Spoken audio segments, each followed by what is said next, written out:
Scientists discovered something Atlantis-like near Australia. There used to be an entire continent that's now underwater. Here's what happened to it. Around 70,000 years ago, during the last ice age, there was a huge landmass called Sahul.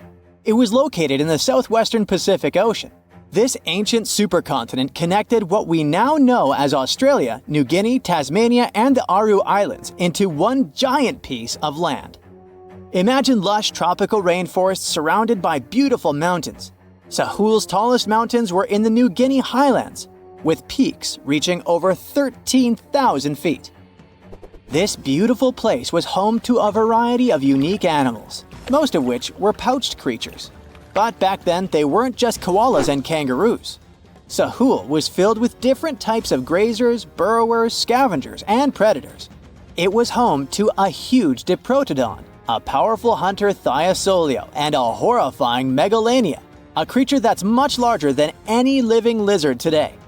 It was a unique place because the rest of the world was filled with placental animals at the time, like wolves, elephants, and humans. In Sahul, the only normal mammals were bats and rodents. But not all its parts were the same. The Timor, Arafura, and Carpentaria regions were covered by hot savanna and dry forests. It looked kinda like modern Australia, hot air deserts with scrubland, steppe, and temperate forests along the eastern coast. Back then, people were migrating all across the world. They made an incredible journey from Southeast Asia to Sahul and first arrived here from 60 to 45,000 years ago. They mostly traveled by foot and crossed the sea using bamboo rafts and simple boats. They came there from an ancient landmass called Sunda, which includes parts of Southeast Asia. They traveled across a series of islands known as Wallachia and eventually spread across Sahul. And it wasn't a small journey. Sahul was huge, around 4.1 million square miles.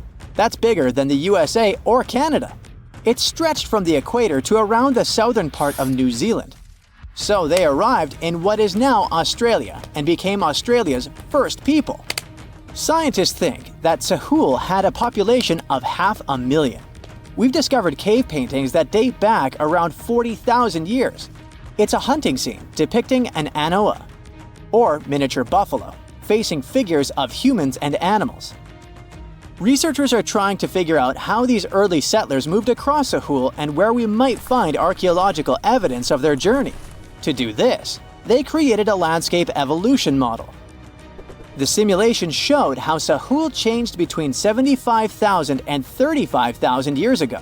It showed potential migration routes and archaeological sites. Humans likely traveled along coastlines and rivers. But how did Sahul get submerged off the coast of Australia, similar to the mythical Atlantis? During the last ice age, much of the Earth's water was locked up in large ice sheets and glaciers. The sea levels were much lower than they are today. After that, the global temperatures increased. The ice sheets melted and the sea levels rose, flooding the land bridges that once connected different parts of Sahul together. About 8,000 years ago, New Guinea separated from mainland Australia, and then, about 6,000 years ago, Tasmania did the same. We still can explore the underwater parts of Sahul thanks to new technology. Divers explore and collect samples directly from the ocean floor. Underwater drones can go to places that are too deep or dangerous for humans to explore. And with sonar mapping, scientists use sound waves to create maps of the ocean floor. It's like using an echo to see what's underwater. The sound waves bounce off the seabed and come back, helping us create a picture of what it looks like. Deep underwater, archaeologists have found stone tools and other artifacts. They also discovered fossils of animals like Diprotodon and Thylasolio.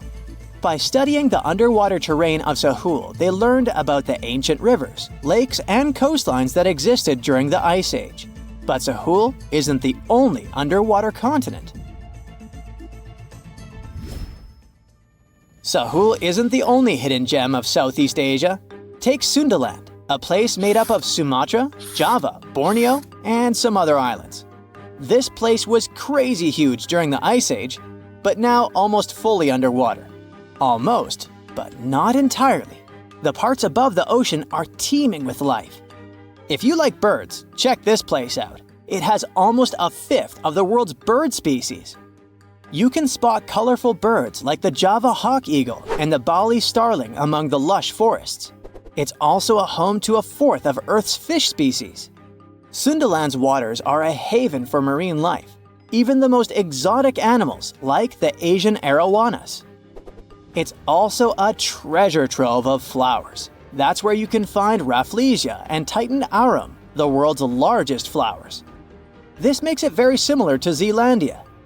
Zealandia is a long, narrow piece of land about half the size of Australia. It broke from Antarctica about 100 million years ago. Just like Sundaland, it isn't fully underwater. 7% of it stayed above sea level.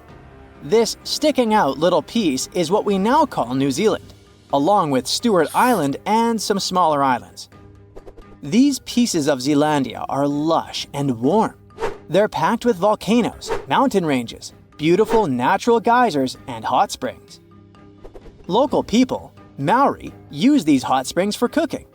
People place corn, eggs, and vegetables in baskets and lower them directly in the hot springs.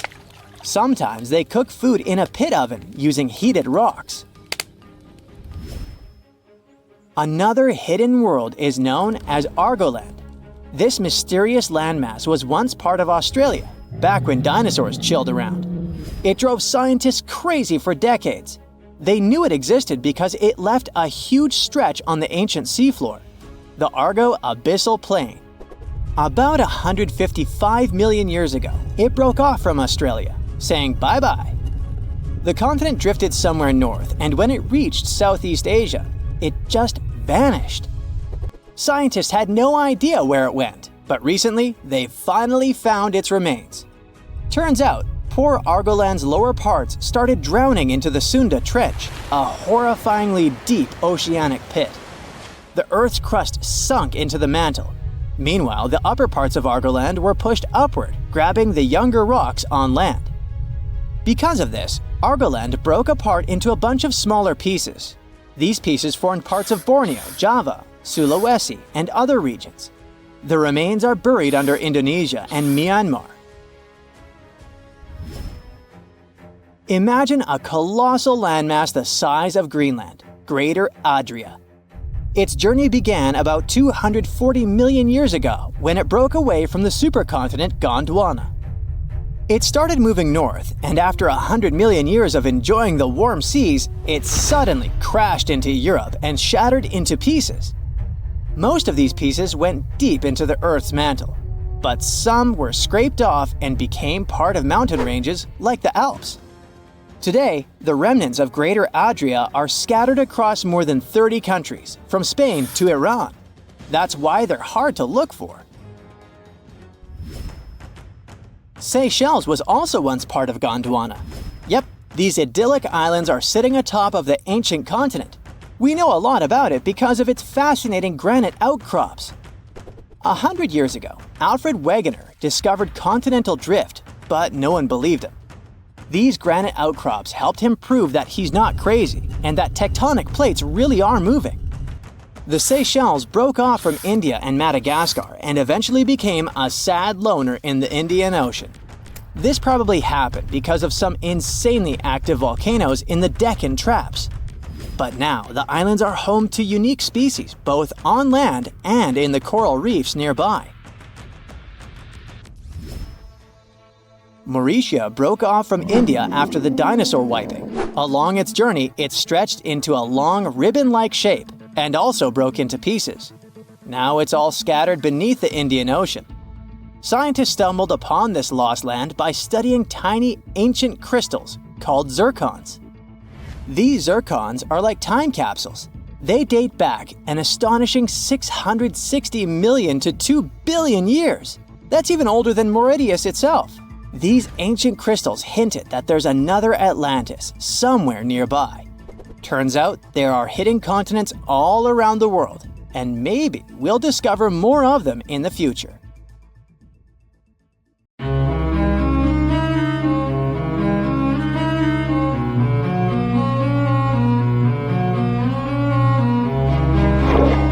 Question for you. Do you think Atlantis could be real? It remains as one of history's greatest mysteries. The legend began with Plato all the way back in ancient Greece. The tale of a civilization that formed and prospered before our own. Atlantis was supposedly a highly technological society, much like the Mayans. But, as the legend says, due to the people's greed, they were punished by a flood that destroyed and submerged their cities. Different theories try to guess Atlantis' location. Some say it was in the Mediterranean Sea. Some say it's beneath the Bermuda Triangle. But, as science has shown us, Atlantis may be only an allegory for humankind. Today, you'll discover several amazing underwater cities that you have never heard of.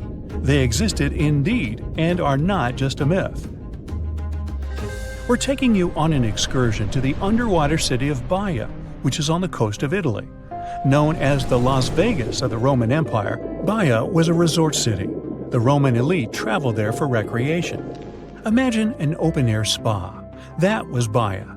You can visit the submerged town by scuba diving and get close to that perfectly preserved, magnificent Roman sculpture, a true underwater wonder. You can spot the crumbled temples and buildings through glass-bottom boats. This is a moss-covered museum in Claudio's Nymphaeum. To your left, you can see a collection of classical Greek statues. Swimming down the Via Herculeana, you'll arrive at Villa Aprotio. Villas are Italian-style houses, and here you can admire their original marble floors. Notice the black and white patterns and the astounding shapes they make. Next, you'll arrive at Portus Julius. Can you see the collapsing wall structures at the bottom of the seafloor? You'll see well-preserved columns and limestone floors. Behold the ruins of the thermal baths of Lacus. The remaining multicolored mosaics are something great to see. You'll see their orange, blue, and green tiles if you get close enough. At Pisoni's Villa Pila, you'll see 25 preserved Roman pillars. Notice the arches, the frescoes nearby, and the magnitude of this well-kept treasure. The city was located over natural volcanic vents, so there were hot springs to be used at will. People went there looking to have an excellent time. And when I say people, I mean some of the great Roman emperors we learned about in school: Nero, Cicero, Caesar.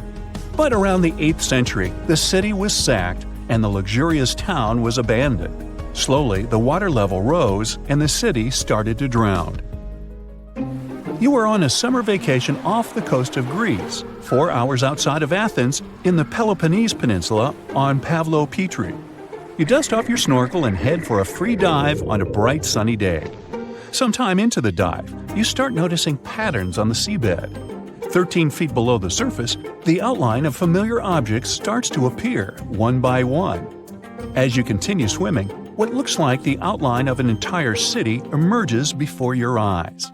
You wonder, how could water have taken the whole city? Rocks are perfectly aligned into what appears to be the foundation of a building. Nicholas Fleming, a British oceanographer on vacation in Greece, was the person that discovered Pavlo Petri. He was documenting the seafloor artifacts. The team found the site filled with pots, storage vessels, and tools. A quern stone, for instance, is a tool used for grinding grains and turning them into flour. Multiple amphoras, which were found then, indicate that this settlement dated back to the Bronze Age, 5,500 years ago, when people started living in towns. The settlement is believed to have lasted for over 2,400 years. Pavlo Petri is considered today the oldest submerged town yet found, and it's impressive that it wasn't a simple village. It was a vibrant port city with stone-built buildings, a marketplace, streets, and even squares. Let's continue our exploration and find secrets in other underwater cities. You are diving off the coast of the Ryukyu Islands. Pacific waters are far from smooth. There's a strong current pulling you into the deep sea. Suddenly, you see a huge structure thanks to the sunlight shining down on the seabed. At first, it looks like Machu Picchu's ruins across the globe in Peru. As you approach it, you slowly figure out its form. A pyramid-shaped structure, arches, staircases. It's something that could have easily been a palace or castle. Could this also be a sign of human activity? What you just saw is known today as the Yanaguni Monument. It also goes by the name of Japan's Atlantis. The entire monument is about the size of 5 football fields and the height of a 5-story building.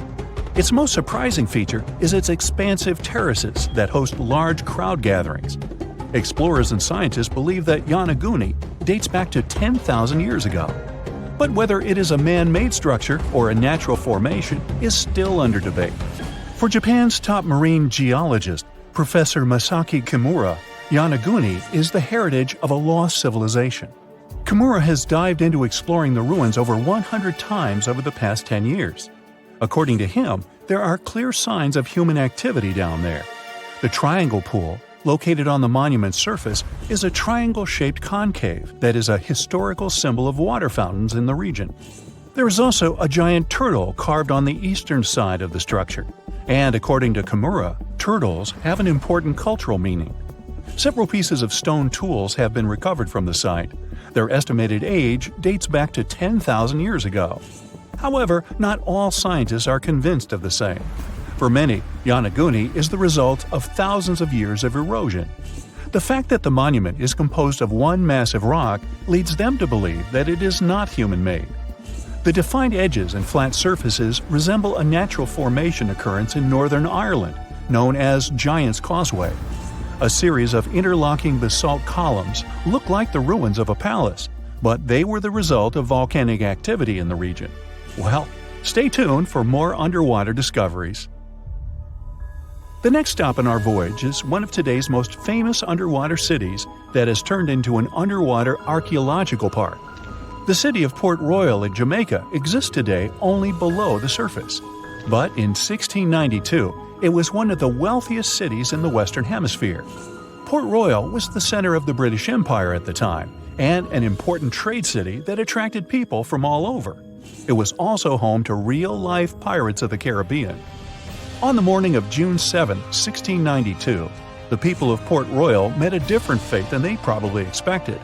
The bars and restaurants beaming with life woke up shaking.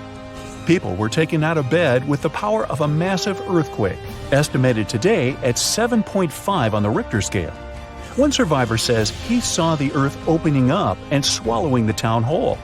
What he said could be true, as the city was mainly built over sand. The ground sucked buildings, roads, and everyone above. Geysers erupted, and finally, waves as big as 10-story-high buildings hit the city. About 33 acres of the city disappeared underwater, and amazingly, most of its 17th century remains lie in good condition under 40 feet of water. In the ruins, archaeologists have found taverns, storage rooms, kitchens, and recreational buildings used for diverse purposes. You can see a grand lion statue, a submerged bridge, and many picturesque arches. Now, do you fancy a trip to India? Just outside its coast lies another sunken marvel. A site known as the Lost City of Cambay is located on the Gulf of a similar name. It remained hidden until 2001, when the National Institute of Ocean Technology did a routine water assessment. With sonar technology, which sends a wave of sound to the bottom of the sea, they found something far beneath the surface. Images showed well-defined geometric shapes spread along a 5-mile stretch. The remains found dated to more than 9,500 years ago, meaning that this civilization was lost at around the end of the Ice Age. Debris recovered from the site included construction material, pottery, beads, sculptures, and even bones. Scientists argue whether these artifacts are indeed from the site, but if they truly are, then the lost city of Cambay would be the oldest civilization in the world. You've probably heard about the mysterious sea state of Atlantis. It was a high-tech utopia where people lived happily, but then something happened, and Atlantis disappeared from the face of the earth. Many people believe that this city lies at the bottom of the Atlantic Ocean. But what if we've been looking in the wrong place all this time? What if it's somewhere different from where they're trying to find it? What if all this time Atlantis was in the middle of the Sahara Desert? Well, this unexpected theory has some evidence, but to study this version, you first need to understand what Atlantis was and how we got to know about it. The very first mention of the mysterious city was in 360 BCE. Ancient philosopher Plato wrote about Atlantis. His work, Dialogues, described Atlantis as a rich land with advanced technologies. Its inhabitants were powerful, intelligent, and beautiful, like superhumans. He described in detail the structure of the city, and this was the main reason why many people believed in the existence of Atlantis. According to his records, the Atlanteans built this place in several concentric circles of black and red stone. Then they covered these circles with brass, tin, and precious metals. In the city, there were water channels on which ships sailed. The Atlanteans were sailors, so they built a passage from their city to the open sea. On the internet, you can find many drawings of Atlantis, created based on Plato's descriptions.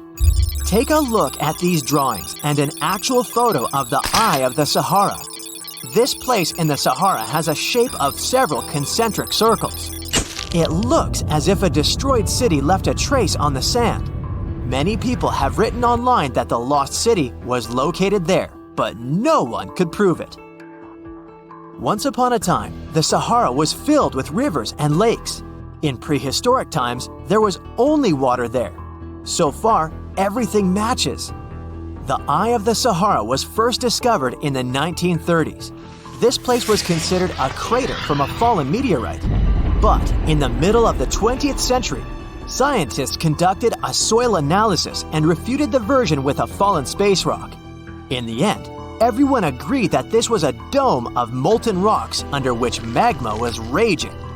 For millions of years, wind and water had been destroying the formed landscape and eventually made it look like perfect circles. But what if the Atlanteans once came to this place and used natural circles to build a city? In this case, we would have many traces and artifacts from this developed civilization. And yes, archaeologists did find some arrowheads, spears, oars, and other things there. But this has nothing to do with Atlantis. In the Eye of the Sahara, a multitude of Acheulean artifacts lies. It was an ancient tribe that frequented this place. For the first time, Acheulean tools appeared more than 1.5 million years ago. Some of the items found there may be 130,000 years old, and according to the records, Atlantis existed about 12,000 years ago. Archaeologists found no artificial structures in this place. There was also no debris or traces of a large city. People would have found some stuff if a big city with advanced technologies had existed here. The main supporter of this idea was one YouTube channel. It collected 1 million views and attracted the attention of many historians and anthropologists. The theory that the Eye of the Sahara is Atlantis was quickly refuted. People found too many discrepancies between this place and the description of Atlantis.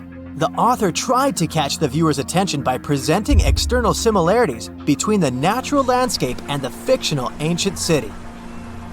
Another popular theory claims that Atlantis was a real continent located off the Bahamas, but then this city was swallowed up by the Bermuda Triangle. According to this legend, the city ruins still lie at the bottom of the triangle, but there's no confirmation of this theory either. Writer Charles Berlitz invented it. Adherents of this theory claim that the walls and streets in the western part of the Bahamas might be the ruins of Atlantis. But scientists disagree. They have proven that these walls are natural formations of coastal rocks. There are also rumors that the story of Atlantis was inspired by an actual historical catastrophe, the Black Sea Flood. This is the Bosporus, a strait in Turkey connecting the Black Sea and the Sea of Marmara. Around 5600 BCE, the Black Sea was twice as small as it is now and had many cities on its shores. Unfortunately, a huge flood destroyed this flourishing civilization. Within a year, cities descended underwater, and surviving inhabitants moved to foreign lands and spread stories about the flood. Maybe these stories inspired Plato to come up with Atlantis. In the 1950s, people came up with another version. Atlantis was the continent that is now Antarctica. Tens of thousands of years ago, a warm continent with a developed city shifted to the northern part of our planet because of the movement of Earth's crust. The Atlanteans couldn't adapt to the cold conditions, and Atlantis was covered with a thick layer of ice. This theory was refuted when scientists began studying the tectonic plate's nature. It turned out that Earth's crust couldn't have moved such a huge continent as Antarctica. The tectonic plates don't behave this way at all. But the main question is, was Atlantis real? No one had described it before Plato.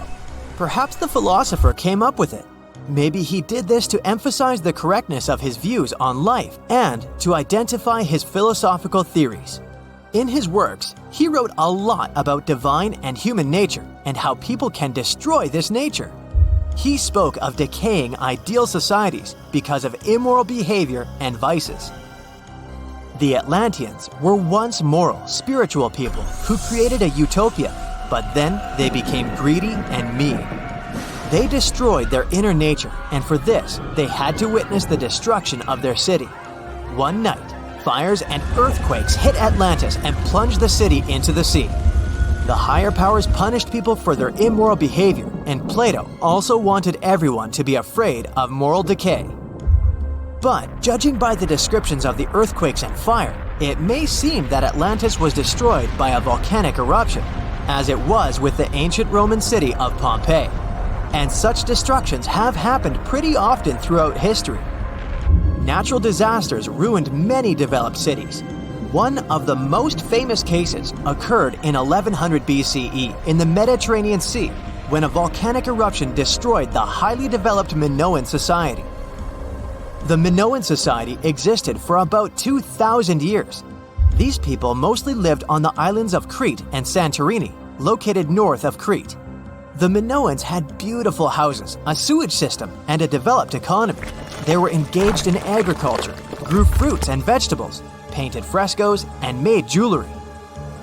They were the first people to found the thalassocracy, an empire based on the sea. They lived off of fishing, piracy, and maritime trade. At the time, they performed cruel rituals, and their way of life was far from moral. They were used to earthquakes on the island of Santorini, so they reinforced the walls of the city with wooden beams, but they didn't know what a volcanic eruption was. And when the sulfur smell appeared in the air, they didn't suspect the impending catastrophe. When the volcano spilled out tons of lava and ash, all the residents of Santorini abandoned their homes and tried to escape, but they couldn't.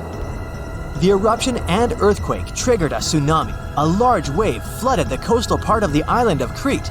This hit the economy of the Minoans hard and destroyed their port harbor. Then, foreigners attacked Crete and finally destroyed the developed civilization. Some historians think that Plato could have referred to the Minoan Empire when describing Atlantis. Using their example, he showed how immoral actions could destroy people. The Azores are 9 islands in the Atlantic Ocean, sitting about a third of the way from Europe to North America. A history textbook will tell you that the Portuguese explorers discovered this beautiful archipelago in the 15th century. Until then, they were uninhabited. The islands still belong to Portugal, so there seems to be no controversy or mystery here, except for the fact that some researchers think the Azores were home to an ancient civilization from thousands of years ago. Others support the idea that the famous Atlantis itself was here. In 2010, archaeologists announced that they found some structures on the islands which looked like they were from the Stone Age. If that's true, it would mean that there was a civilization back then which was advanced enough to travel this far and settle on the remote islands. A special scientific commission studied the matter and concluded that those structures were natural rock formations or had a more modern origin. So the first settlers were supposed to have been the Portuguese. It didn't stop some enthusiastic scientists from further research. They analyzed the DNA of mice from the Azores and found that it had the same genetic characteristics as house mice from Northern Europe. The little rodents couldn't have sailed this far without humans, so it looks like the first people had arrived at the Azores before the Portuguese, and the plot thickens. Dr. Felix Rodriguez, who works at the University of the Azores, is determined to find out exactly when it happened. He's studying the megalithic structures found in the Azores. Similar structures found in Western Europe and the Mediterranean date back to the Neolithic age. According to Dr. Rodriguez, the oldest findings are from 4,200 years ago. It's not clear when civilizations left them. The professor identified 7 megalithic structures in one complex as dolmens for the deceased. The cavities are all cylindrical in shape and definitely don't look like a natural formation. The material from the cavities turned out to be at least 2,500 years old. There are also some pieces of ceramics that seem to be even older. It looks like the rocks in the area had been lifted. You can see it by the small waves left by lava. It's thick and sticky, so it can't leave vertical marks. Someone must have moved the rock from its horizontal position. Another interesting finding is some stone anchors with holes found by the sea. Similar ones were used in the Mediterranean and on the Atlantic coast of Europe, dating back to 1000 and 2000 BCE. The 15th century Portuguese were advanced sailors and never used stone anchors, only metal ones. The scientists also managed to find a structure built right in the volcanic tuff. It looks somewhat similar to the ones built in the Mediterranean that are at least 2,000 years old. These structures are called columbariums and were used to store the ashes of the deceased. They also found something resembling an oven next to it, so they could be a part of one complex. There's also a basin in the middle, and it's not the only one on the island. It looks like they had a special meaning to their builders. There are channels around the construction. They connect the 4 basins, and the sun lights each of them at different times of the year.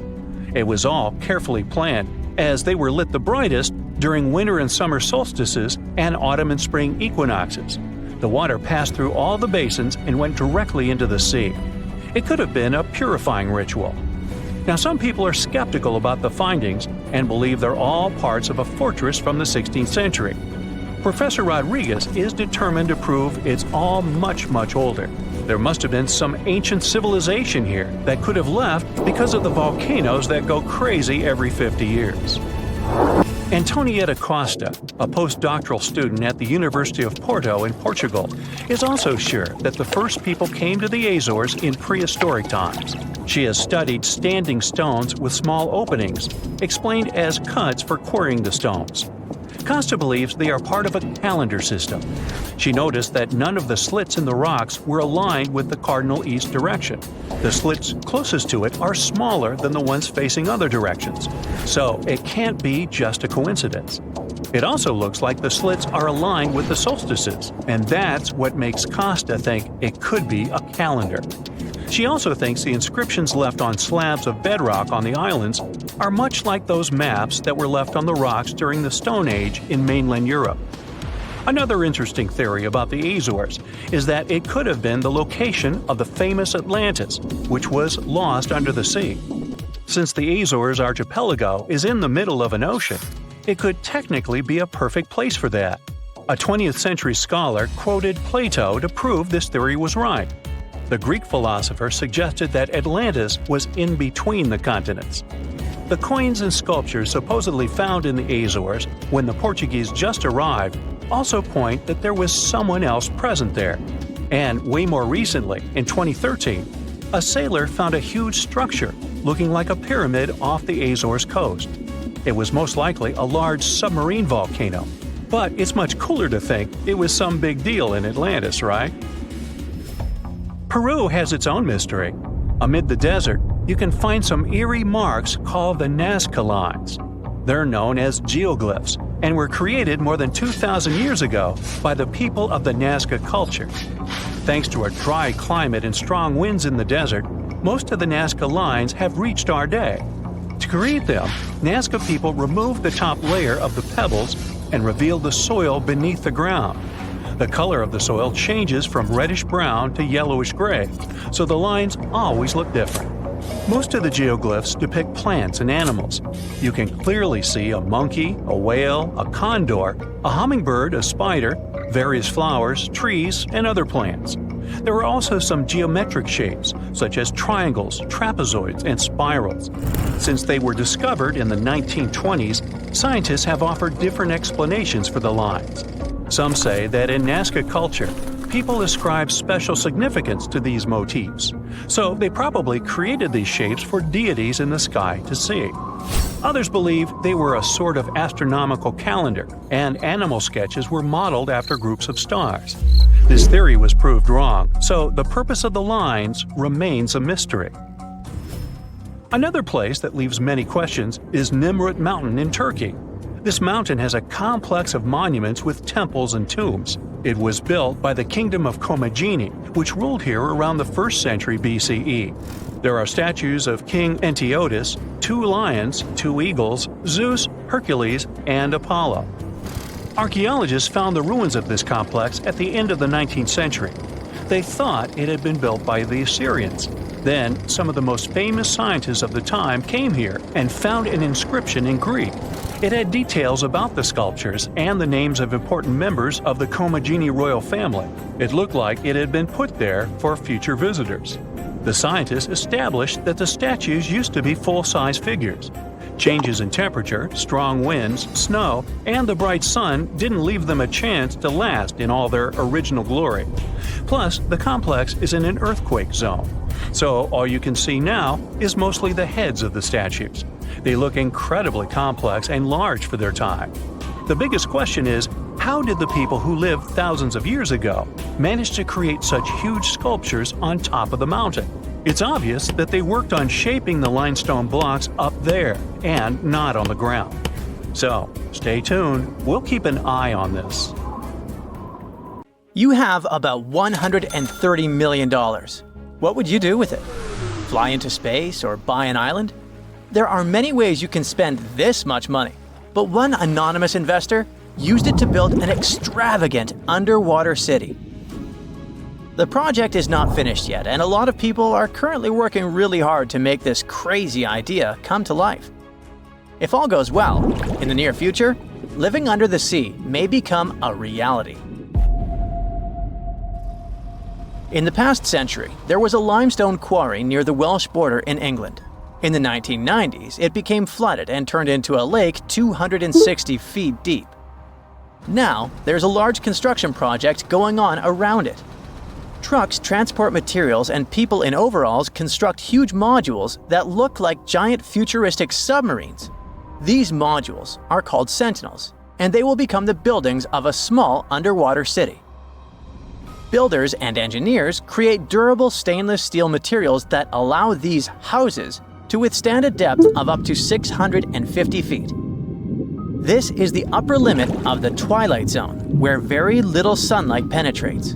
Large squid and other creatures live in this zone. Imagine waking up in an underwater hotel room and seeing a giant squid staring at you from the dark. Or even worse, you see a huge eye watching you as you wake up. This could happen if sentinels were successfully installed in the depths of the ocean. Meanwhile, let's return to our project on a small lake. The project is called Deep. Its goal is to make life underwater as comfortable as possible. Inside living modules, builders install bedrooms, kitchens, bathrooms, and observation windows. People will access them using small submarines. However, it's not as simple as calling a taxi. To live underwater, you need to train under the guidance of experienced instructors to test yourself in underwater life simulators. The cost of living there will likely be expensive, but it's worth it. At least you will be well fed. A chef will develop a special menu, and all food will be stored in vacuum-sealed bags to preserve its flavor and nutrients. It all sounds great, but there's a question. Who is financing this project? No one knows the answer. Deep is funded by a secret investor who has already spent more than $100 million. Interestingly, this is not the first attempt to create an underwater dwelling. For example, Jacques-Yves Cousteau, a famous diver explorer, first created the Conshelf 1 underwater house in 1962. This was a steel cylinder located at a depth of 30 feet, where 2 divers lived for a week. In 1970, several women also spent 14 days underwater in the Caribbean Sea at a depth of 50 feet. The aim of that project was to study human psychology in a cramped environment, similar to that of a spaceship. Unsurprisingly, that project was partly funded by NASA. Okay, we have windows overlooking marine life, delicious food, underwater parties, and solitude away from civilization. All these things sound cool, but if we put aside the fun part for a moment, is there any real benefit to it? Oh yeah, ocean exploration. Many marine biologists believe that the best way to explore the ocean is from within. Diving doesn't help much since divers are limited by time and body needs. They can stay underwater for only about an hour and a half at a time. Underwater cities could allow us to live underwater for months. But the most important thing is long-term observation of marine life in its natural habitat. In the mid-1990s, a group of researchers wanted to study the development and nutrition of corals. They brought them to the lab for testing and found out that corals reacted differently to tests in artificial environments than in the ocean. Their behavior in a laboratory setting was different from their behavior in the wild. Underwater cities could also provide work for archaeologists who study the remains of ships that have sunk throughout history. Plus, such cities could help protect us from future disasters. In the event of a catastrophe like an earthquake, tsunami, or volcanic eruption, scientists and engineers could build water-based shelters like the Sub-Biosphere 2 project to provide refuge for people. These circular structures could sink into the ocean and give shelter for up to 50 or 100 people, allowing them to wait out the disaster from a safe distance. Underwater cities could be an excellent solution to overpopulation, but there are some downsides. We already pollute the world's oceans, and what if we literally lived inside them? It's one thing to use labs to study marine life, but it's another to build hotels for vacationers. One such hotel, called the Water Discus, is a building at a depth of no more than 32 feet. It will have 21 rooms and a restaurant with coral reef views. While the conditions seem comfortable, some experts worry that staying there for long periods could be harmful because of the lack of sunlight. Nevertheless, it would be interesting to stay there for a week and see how it feels. The most challenging aspect of creating such laboratories, hotels, and bunkers is ensuring a reliable life support and safety system. It's crucial that the air, humidity, and temperature be as comfortable as possible for people to live in these structures. However, this requires a significant amount of energy. Currently, all modern underwater buildings rely on external sources of energy located on the surface. But scientists plan to make future underwater projects fully autonomous, using kinetic energy from waves and powerful solar panels to generate power. It's also important to create the right structure for these buildings. Rather than covering an underwater city with a giant bubble, it's more efficient to create several large housing modules. Each module should consist of steel, glass, and special cement. Also, the depth shouldn't exceed 1,000 feet, since a deeper location would require thicker walls because of high water pressure.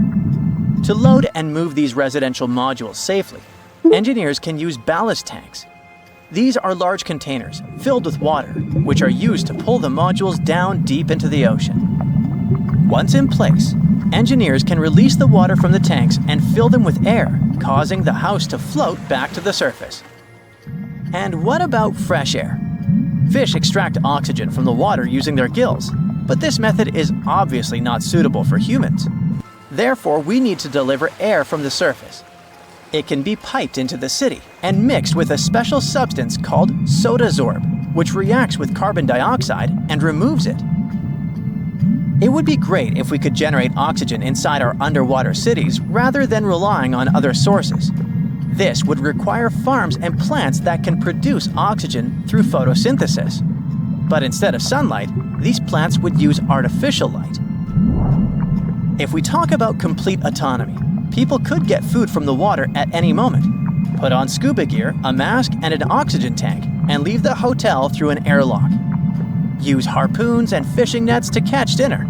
Remember to check your oxygen reserves and don't swim for too long. Frying fish in a pan won't work because of strong odors. In an underwater dwelling, air is static like in an airplane cabin, so odors become stronger.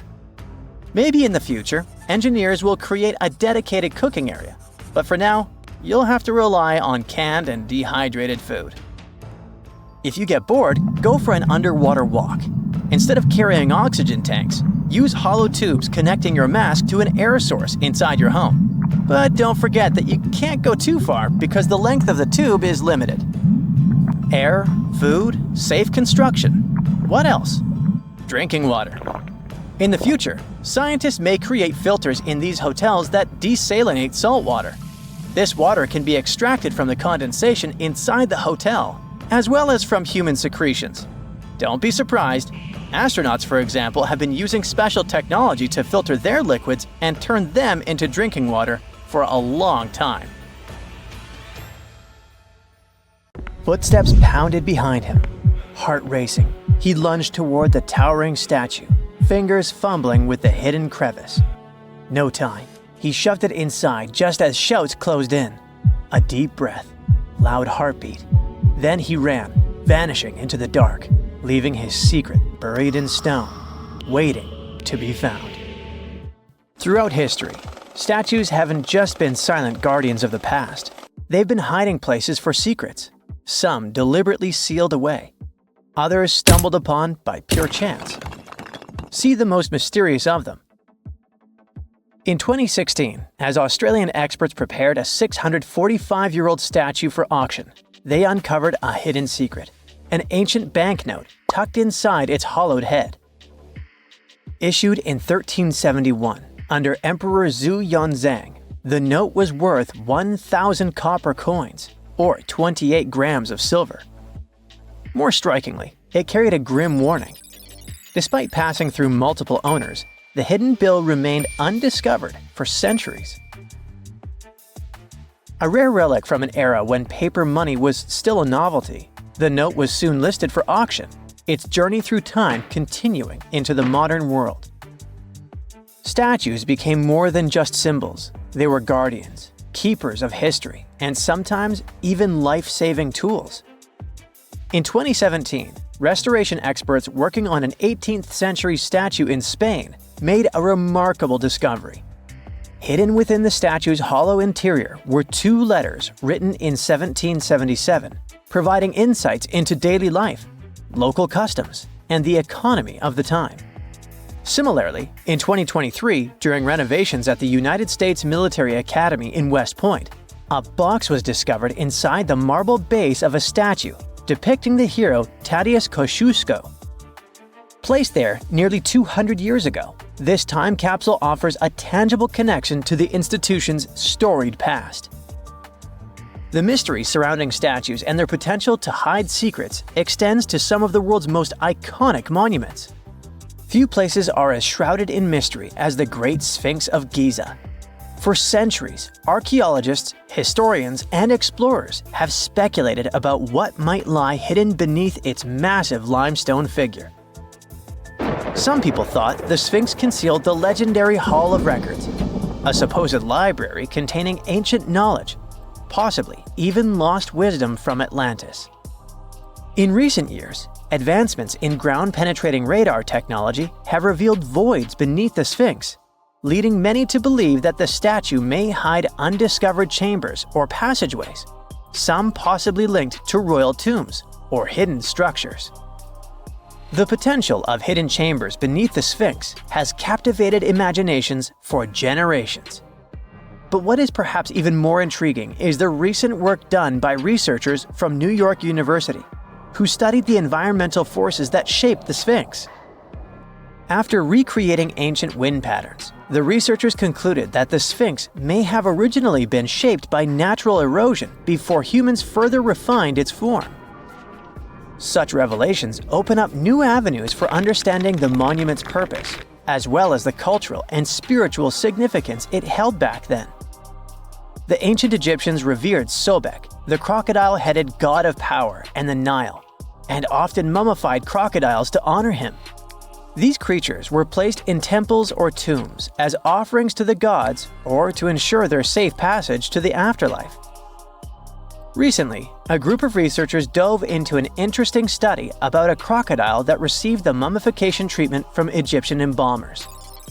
They used a CT scanner to uncover all sorts of fascinating details about how this crocodile met its maker and what happened to its body afterward. For the ancient Egyptians, Animals weren't just pets, they were major players in their rituals, acting as a bridge between humans and the deities. Hawks, for example, were associated with Horus, the sun deity, since their flight brought them closer to the sun. Cats were linked to Bastet, the fierce and protective mother deity. Crocodiles were among the favorite animals for mummification. These reptiles were seen as symbols of Sobek, the Lord of the Nile, whose presence announced the annual flooding that brought much-needed water and fertile soil for farming. In the past, studying such artifacts could mean damaging the mummy, but thanks to modern imaging techniques, the researchers were able to examine the crocodile while keeping it intact. X-rays and CT scans revealed that the crocodile's digestive system was packed with small stones called gastroliths, which crocs often ingest to aid digestion and maintain buoyancy. Amid those stones, they even found a metal fish hook and a fish. This suggests that large mummified crocodiles were likely caught in the wild using hooks baited with fish. This almost aligns with what ancient Greek historians wrote about life in Egypt. Almost because the Greeks believed that Egyptians used pigs to lure the crocodiles. So, as you've noticed, researchers and archaeologists use cutting-edge technology and meticulous hands-on work to uncover the secrets of ancient civilizations. The process begins with surveys using ground-penetrating radar and 3D scanning to detect hidden chambers, tunnels, or anomalies beneath the surface. Once a promising site is identified, careful excavation begins. Layers of soil and debris are removed slowly, ensuring that no detail is lost. The exhibition of Rijksmuseum Museum in Amsterdam features a remarkable 15th century Tibetan gilt copper statue of Guhya Samaja Akshobhya. This figure, symbolizing the unity of opposing forces and a higher state of enlightenment, was previously unknown to the museum's collection. Recent examinations of this statue have revealed hidden relics and scrolls within its hollow structure, offering profound insights into the religious practices of the time. The exhibition showcases over 75 masterpieces from Asia, including the newly acquired Guhya Samaja Akshobhya statue, highlighting the intricate craftsmanship and spiritual significance embedded within such artifacts. In the heart of Verona, a secret lay hidden for decades within the bronze statue of Juliet. Sculpted in 1969, she became a symbol of love, touched by countless visitors seeking romance and luck. But beneath her worn surface, Juliet was silently guarding something extraordinary. Over time, tiny cracks formed from years of affectionate caresses. Through them, lovers slipped letters, whispered confessions, desperate pleas, and eternal promises. Some tossed in keys, sealing their love with padlocks and hiding the proof inside her hollow frame. In 2014, restoration experts made a stunning discovery. As they worked to mend the statue, hundreds of love notes and rusted keys spilled out, forgotten vows locked away in the heart of Juliet herself. Statues often act as symbols of power and might. However, in more recent times, statues have also been used to convey messages for future generations. The concept of the time capsule, an object or collection of items placed in a container, sealed, and then buried or hidden for later discovery, has a long history. And in modern times, statues have served as the perfect vessels for these capsules, allowing people to communicate with future generations in a very tangible way. In 2014, as old workers carefully removed the golden lion atop Boston's Old State House for restoration, they made a startling discovery. Something rattled inside its hollow head. A Boston Globe article from 1901 had once mentioned a hidden time capsule, but over the years it had faded into legend. Then, a sculptor's descendant unearthed a long-forgotten letter confirming the truth. Inside the lion's head lay newspapers, photographs, autographs, and letters from Boston's past. Messages sealed away for over a century. As the capsule was opened, it felt like history itself was holding its breath. The officials planned to continue the tradition, adding modern artifacts before sealing the lion's secret once more. until the 22nd century unveils it again. We don't know if they carry on with it though. Advancements in imaging technology have allowed researchers to uncover hidden details within famous sculptures without damaging them. In 2014, restoration experts in Mexico made a shocking discovery while examining a 300-year-old wooden statue. Real human teeth were hidden beneath its serene face. The revelation came not by sight, but by technology. When preservationists took an X-ray of the statue, expecting to find structural details, they instead saw a perfect set of teeth embedded in the mouth, unlike other historic statues from the region, which sometimes contained real hair people donated to the statues. This discovery was completely unexpected. Scientists found an entire city of Gyangola that was hidden beneath the dense jungles of Mexico for 600 years. It covers 360 hectares, had over 1,000 buildings, 2.5 miles of defensive walls, a network of internal roads, and a well-planned urban layout with temples and ball courts, and separate neighborhoods for the elites and commoners. For centuries, people believed there was just an abandoned fortress there, based on stories passed on from generation to generation. Until recently, there was no way to see how truly huge it was without spending years on the ground. But thanks to the new technology, a remote sensing tool called LiDAR, they got a 3D model of the area in just 2 hours from a plane. Gyangola was built between the years 1350 and 1521. It was a crucially important place for the Zapotec people, a group that had lived in the area since around 700 BCE. In Gyangola, families lived together in homes with big patios in the middle, surrounded by rooms. When families got bigger, they built more rooms and made their homes larger. The study found that both the leaders and regular people worked together to make the city better. Because Gyangola was surrounded by mountains, they used this land wisely and built their houses in a way that fit the slopes and let rainwater flow naturally. This helped keep their homes safe and strong. They were built so well that many of these buildings are still standing, even after hundreds of years. There are 2 pyramids in the center of the city. They may have been used as temples where the priests celebrated rites and ceremonies to their deities. The priests brought offerings to the altars, and the people assembled at the 2 squares that are now sunken. Then, there is also a palace with 64 rooms, some of them with circular columns on several sloped terraces. There are patios with many stairways all connected to each other. The sensing tool also found a round-shaped lookout point on a natural rock, where the Zapotec people could see their foes approaching from a distance. Researchers also noticed 2 circular structures that could have been used to watch the stars and measure time. They also found some tombs, so there was most definitely a city cemetery.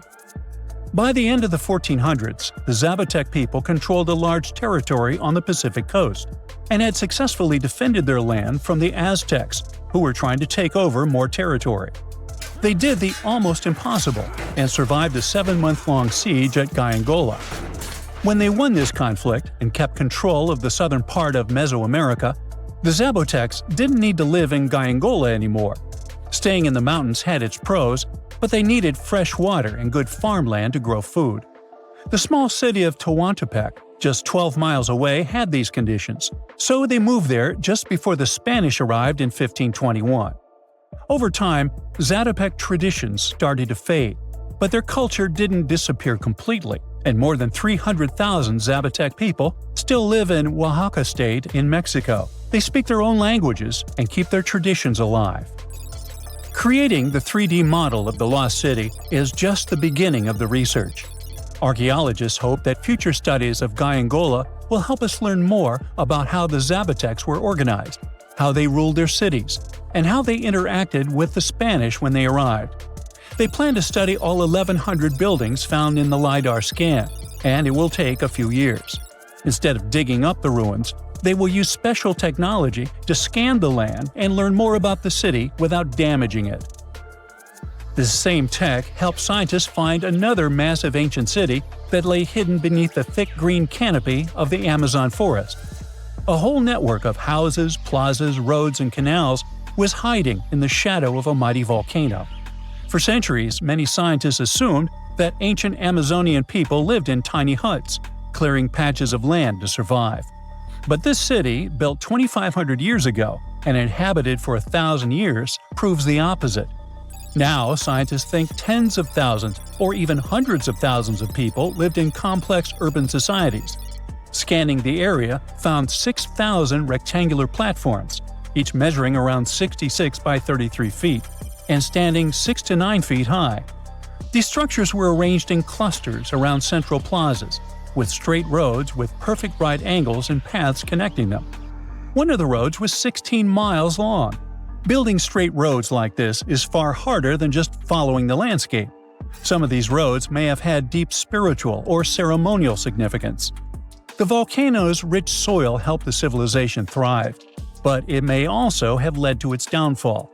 Researchers also found signs of threats to the cities, such as ditches that block entrances to the settlements. Maybe some people living nearby were trying to get in. The next step for the researchers will be studying the adjoining 116 square miles to know more about this large, complex society that could be bigger than the well-known Mayan societies in Mexico and Central America. Meanwhile, in 1963, a man in Turkey discovered an ancient city while renovating his own house.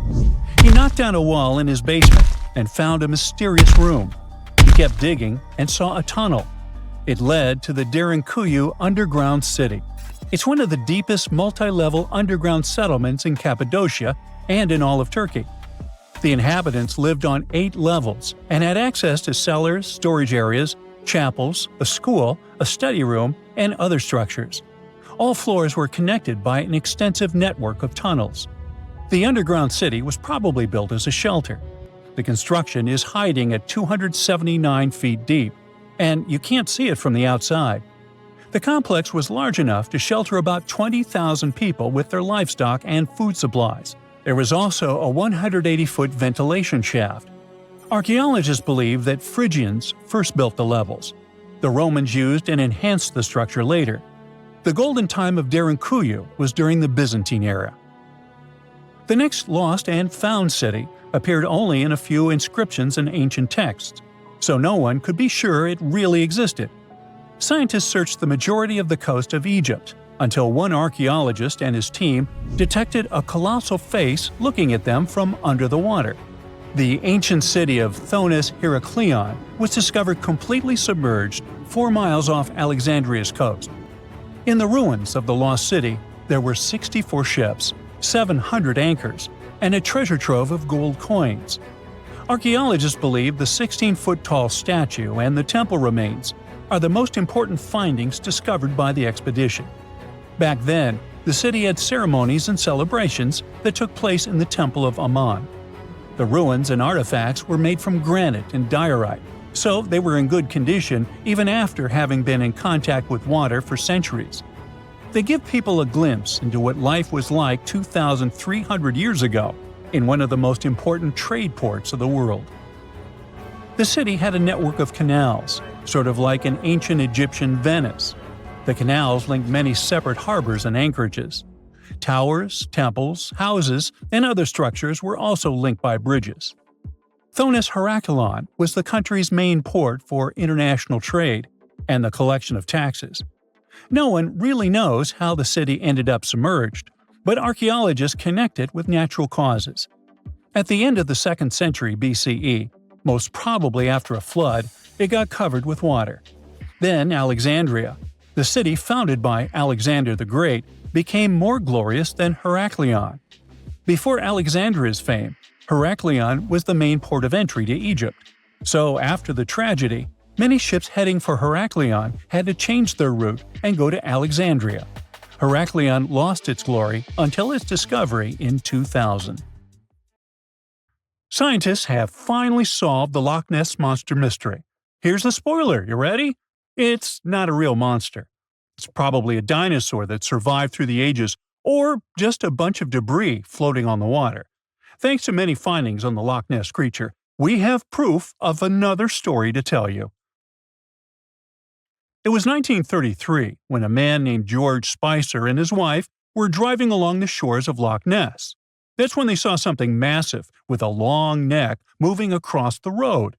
It looked like a creature straight out of the prehistoric era, a dinosaur-like beast unlike anything they'd ever seen. That was the moment that Loch Ness Monster theories started spreading around like wildfire. One of the most famous Loch Ness Monster sightings came just a year later, in 1934, when a man took a photograph that became the most well-known image of Nessie. That's the nickname she was given. She? Anyways, the photo, known as the surgeon's photograph, showed a long-necked creature rising out of the water, and for years it convinced people that the monster was real. But years later, the truth came out. One of the men who helped take the photo confessed it was all a hoax. The photo had been staged after all. When the photo was published, it had been significantly cropped. This made the animal in the picture look much bigger than in real life, fueling the theories that the Loch Ness Monster did in fact exist. In the 1960s, one of the first big scientific attempts to investigate the mystery of the Loch Ness Monster happened. A research team took sonar equipment to the lake and spent hours scanning the waters in search of evidence of large creatures. What they found was puzzling. They recorded several objects moving deep in the loch, or lake, with no clear explanation as to what it was. Though the team didn't manage to capture anything definitive, this sighting helped fuel the belief that there was indeed something massive living in Loch Ness. After that, research about the mystery of the Loch Ness Monster kept popping up. In 1972, with the help of underwater photography, some researchers managed to capture strange images, which got people's hopes up for a minute. But the truth is, this early research about the Loch Ness Monster was far from conclusive. Now, of course, not everyone bought into the mystical, magical theories about the Loch Ness Monster. Theory 1, from a professor of zoology at Oxford University, has made it clear that the monster is a biological impossibility. Hey, my pediatrician said that about me, too. Meanwhile, he says that no skeletal remains have ever been found in the region. Plus, no fishermen have ever caught anything resembling the creature in their fishing nets. For him, this works as proof that it simply can't be real. When it comes to the famous photos of the Loch Ness Monster as evidence, well, that's pretty simple. The professor offers a more down-to-earth explanation. He argues that these images are either showing floating debris or birds, like cormorants, which have long necks and often appear to be low in the water. When people refute his suggestion, he takes us back to human psychology and explains that people often make mistakes and misjudge the size of things, especially when they just caught a glimpse of it, and even more so when they are hoping to see something specific. Now, many of those alleged photos depict an animal with a long neck and a small head, which has led some to believe that what they're seeing is a plesiosaur, a giant marine reptile that lived 215 million years ago and disappeared with the dinosaurs. The idea of a plesiosaur surviving all these years is a theory that's been around since the first sightings of the creature. But this researcher isn't buying it. He explains that no plesiosaur fossils have been found in the region dating to anything later than 66 million years ago. The idea of a prehistoric creature still lurking in the waters of Loch Ness just doesn't hold up scientifically. Then there's theory number 2, from a British naturalist who has spent over 50 years investigating the Loch Ness Monster phenomenon. His conclusion is a little less dramatic. He believes that most people who report sightings of long-necked creatures are misidentifying other animals. He suggests people think they are seeing a sea serpent. Reports of sightings from the Loch Ness Monster have been around since the 6th century CE, long before they were distilling Scotch whiskey or other explanations. Early reports of these sea serpents describe large creatures with long snake-like bodies and multiple humps. Some say the creatures were as big as boats, and many swore they saw something swimming in the waters. Many of these early sea serpent sightings may have been misunderstandings or exaggerations of normal animals in the loch, like large fish or even swimming birds. They could have been large eels, which are known to live in Loch Ness. These eels, especially when they're moving, might have given the impression of a long, undulating creature in the water. People who saw these eels from a distance, particularly in low light or misty conditions, might have mistaken them for something much more mysterious. Theory number 3 says something else. Nessie is just a series of standing waves. These happen when two boat wakes move in opposite directions, creating a big hump in the water that could look like a creature from a distance. Loch Ness enthusiasts even showed how it works, with footage from Fort Augustus, where a river meets Loch Ness. These enthusiasts had big plans to use drones with infrared cameras and special underwater microphones to search the loch. Now, Loch Ness is massive, stretching around 23 miles long and more than 700 feet deep. So, they thought they needed drones and infrared cameras to put an end to this discussion. But despite everything, they haven't found Nessie. But it's not only the Loch Ness Monster that lacks scientific explanation. There have also been scores of sightings of Yetis and Sasquatches that no one can really explain. Folks have made movies, dreaming of finding the truth about these creatures. But, according to recent research and evidence, it looks unlikely that we'll ever find definitive evidence of their existence. Science says they can explain Sasquatch sightings, and this is how. Biologists who study wildlife using camera traps, which are set up in remote areas to capture images of passing animals, have long attempted to find elusive species. These cameras detect movement and snap pictures, providing invaluable data on the biodiversity of different ecosystems. As camera traps collect more photos over time, the number of species recorded grows. However, after a while, the number plateaus, suggesting that no new species are being detected.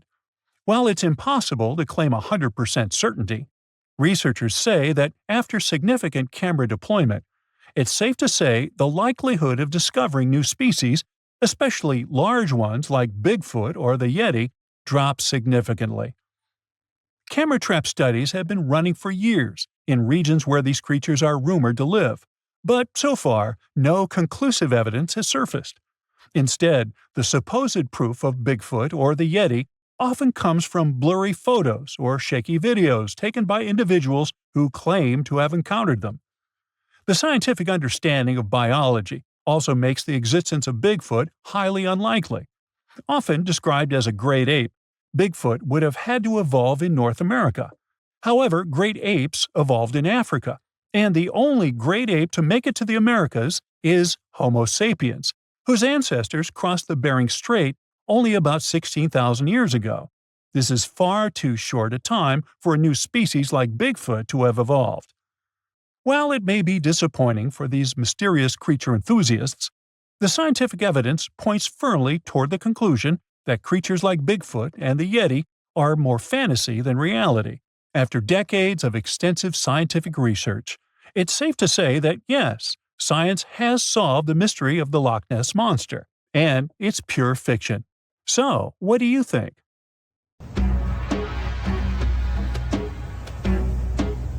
This is not a dune set. This is a very real desert in Niger. Jado was probably built by the nomadic Sao people and is filled with ksars, which are fortified houses made of salt and clay, with giant walls and secret passages.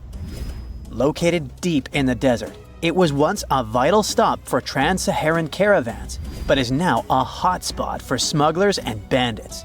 The site has been off-limits since 2002 due to its dangers. The origin of the ksars remain a mystery. No archaeological studies have been conducted, leaving many questions unanswered. Even today, shifting sands reveal and conceal parts of these ancient ruins, fueling local speculation about what might still be hidden beneath the desert. Speaking of connective tunnels, scientists were blown away by the discovery of lava tubes in Saudi Arabia. These underground passages form when molten lava cools down. Researchers believe that ancient nomadic groups may have utilized these tunnels to survive the super harsh desert climates. While excavating the tunnels, archaeologists uncovered artifacts, rock art, and skeletal remains.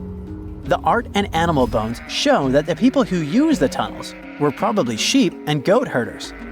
They're still piecing together whether these groups lived in the tunnels for extended periods or just used them as temporary shelters. The Great Pyramid of Giza has been standing for thousands of years, but it's still hiding secrets. Using special scanning technology, scientists found two hidden structures under an ancient burial ground. The first is a shallow L-shaped structure, and below it is a much larger space that could be a final resting place or a chamber.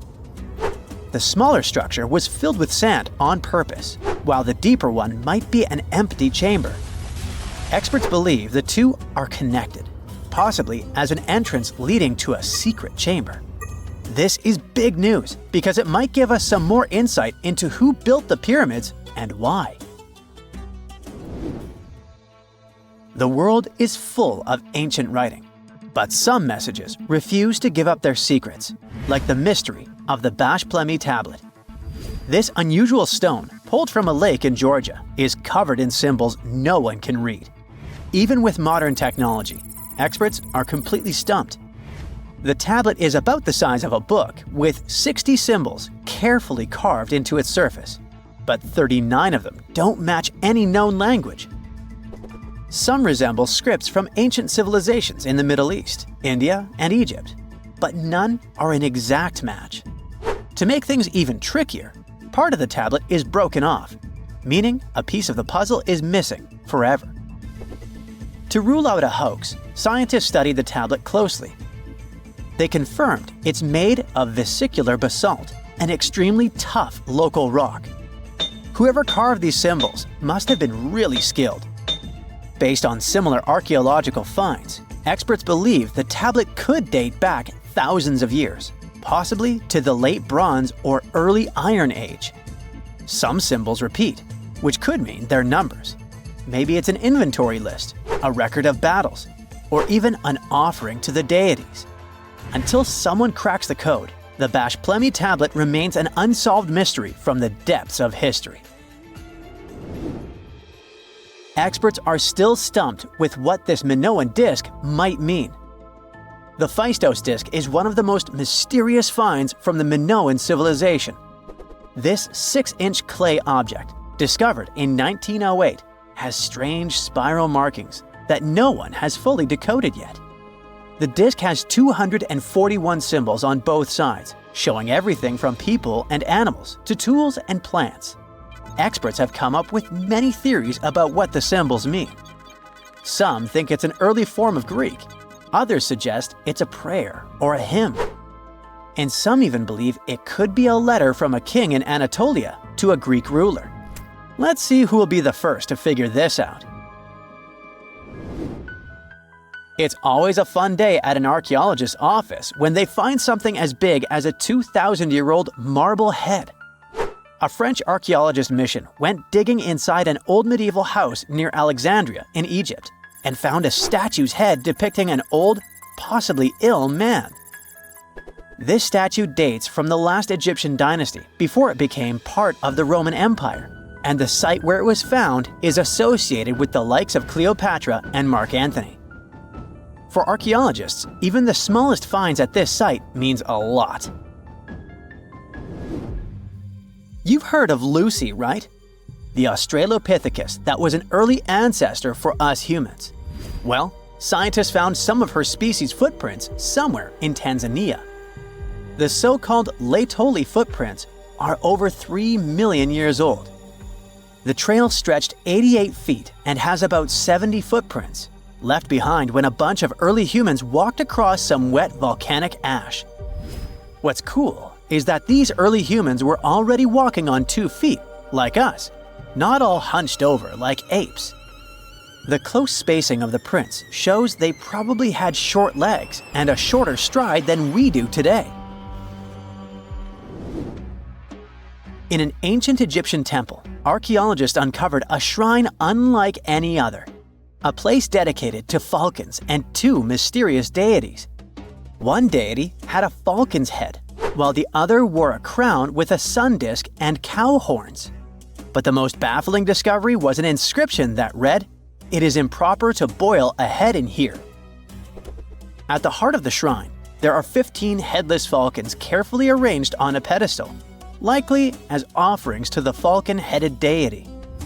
One theory suggests the birds were boiled first, perhaps to pluck their feathers, before being placed in the shrine, following the strange rule carved into stone.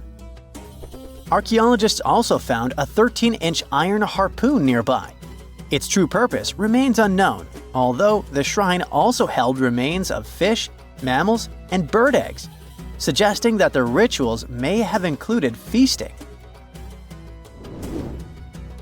And speaking of ancient Egypt, meet Hathor. Scientists named her after the ancient Egyptian deity of motherhood, music, and singing.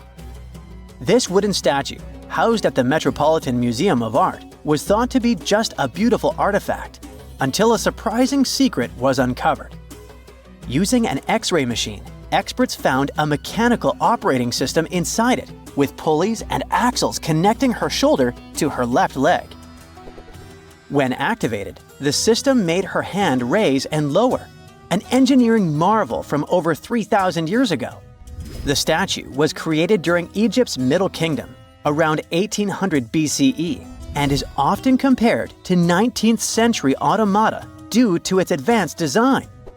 It's believed the statue was used in religious ceremonies, symbolizing Hathor's role in dance and music. An unexpected discovery happened in northern Kuwait, where a Kuwaiti Polish team uncovered a mysterious 7,500-year-old statue. The statue features an elongated skull, no mouth, narrow eyes, and a flattened nose. This feature is thought to be an Ophidian figurine, named after the Greek word for snake, and it was likely made by the Ubaid culture, a civilization known for their pottery skills. While no one knows exactly what role this weird statue played, it might have been linked to rituals or symbolic practices. Some scientists think these figurines, found in homes or final resting places, were tied to important cultural beliefs. We couldn't mention unresolved mysteries of this world without speaking about these elongated skulls. In the deserts of Peru, researchers uncovered 5 ancient skeletons, 2 with unnaturally elongated skulls. While head shaping was common in many cultures, these skulls defy explanation. Local legends tell tales of the so-called Gentiles, a mysterious race banished underground by the powerful deities. Some say this is what the skulls represent. Others think this is some type of genetic anomaly, which was confirmed after finding an infant skull, too large to be artificially shaped.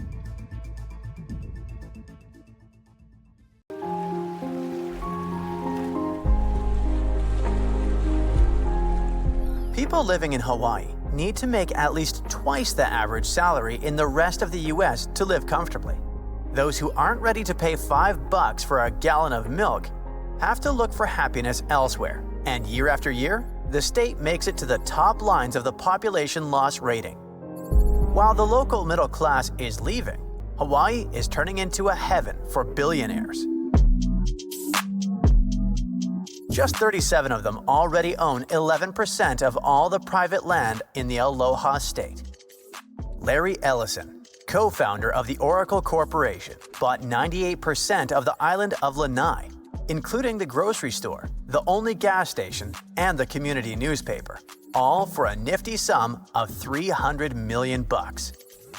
This makes him the boss and landlord of everyone on the island. Mark Zuckerberg, the Meta founder and CEO, is building a huge compound on Kauai with more than a dozen buildings, at least 30 bedrooms and bathrooms, a tunnel leading to a 5,000 square feet underground bunker, and 11 tree houses connected by intricate rope bridges. The local residents with ancestral rights to this land lost in court and had to put it up for auction. The Malaysian tycoon Kvek Leng Khan owns a third of the island of Molokai through his business empire. Of course, these and some of the world's richest people create new jobs and invest in development projects on the islands. But still, nearly 2/3 of the locals believe that their state is being run for tourists at the expense of the residents. A lot of famous people like to live in Wailea and Makina in Maui because it's peaceful and gives them the privacy they want. Oprah Winfrey has a big house up in the local hills. Jeff Bezos, the founder of Amazon, reportedly bought a huge house by La Perouse Bay for $78 million. Other famous people who live in Maui include Clint Eastwood, Mick Fleetwood, Jim Carrey, and Alice Cooper. When you visit Maui, you can see a special Hall of Fame display at the airport showing those celebrities. It's supposed to celebrate their ties with the island, but the local people feel like it only highlights the huge gap between the new super wealthy residents and the local people who can barely afford to live there. As the rich and famous keep buying property across Hawaii, home prices continue to rise. It's more expensive to buy a house here than in Washington, D.C. or California. Part of the reason for such high pricing is how the land itself is formed. Hawaii is bigger than most people think, but it's made up of lots of separate islands that are spread far apart. Even though the islands are big, not all of the land can be used to build houses or neighborhoods. Unlike most of the US, which has a lot of flat land and gentle hills, much of Hawaii is made up of steep, rocky mountains and rough terrain. This kind of land is very hard to build on or live on. Because of this, most of the people on Hawaii, about 1 million of them, live on the island called Oahu. The other islands, like the Big Island, have far fewer people. There isn't enough land for everyone, and that makes it hard for people who have lived in Hawaii their whole lives to afford a place to live. Tourism makes up 21% of the state's economy. Most of the visitors come from the United States and Japan. Tourists bring in tons of money, but there's a problem. Depending too much on tourism can be risky for Hawaii. In the recent years, because of we all know what happened, a health rule called the Conditional Sail Order stopped cruise ships from coming to Hawaii for health safety reasons. Many other tourist activities, like visiting beaches or attending events, were also shut down. With fewer visitors, Hawaii earned a lot less money, which hurt the economy. To avoid this problem in the future, Hawaii has been trying to make money in other ways besides tourism. One idea is to invest more in fishing, but this hasn't been easy. At some point, there was too much fishing going on here, and now Hawaii has to bring in 63% of its seafood from other places instead of catching it nearby. There are farms here that grow pineapples, macadamia nuts, coffee, and produce milk. But now, farming isn't as important as it was 100 years ago. Probably one of the reasons is that it's more profitable to sell the land for houses or hotels than to use it for farming. This change made Hawaii even more dependent on tourism and made living in the Aloha State so very pricey.